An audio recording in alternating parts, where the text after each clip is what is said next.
دخلت عليها لقيتها ماسكة محفظتي وعمالة تقلب فيها، الله مش من عوايدها يعني. وشوية وشلتها منها، بس هي راحت جابتها تاني وجاية بتديها لي. فقلت بس كده أكيد هي عايزة توصل لي حاجة مهمة وأنا مش فاهمها.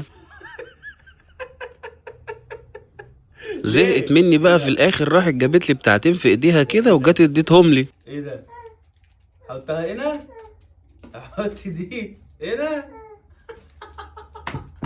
اتاري بقى الهانم ماما جايبه لها حصلتين هي واخوها علشان تشيلهم فيها فلوس. فالهانم هتجيب بقى الفلوس من مين؟ من بابا طبعا. اهو.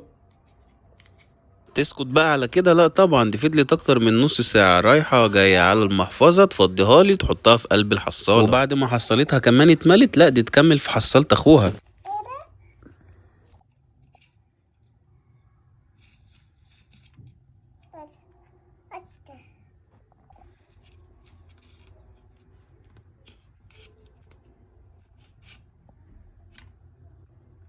ساكت.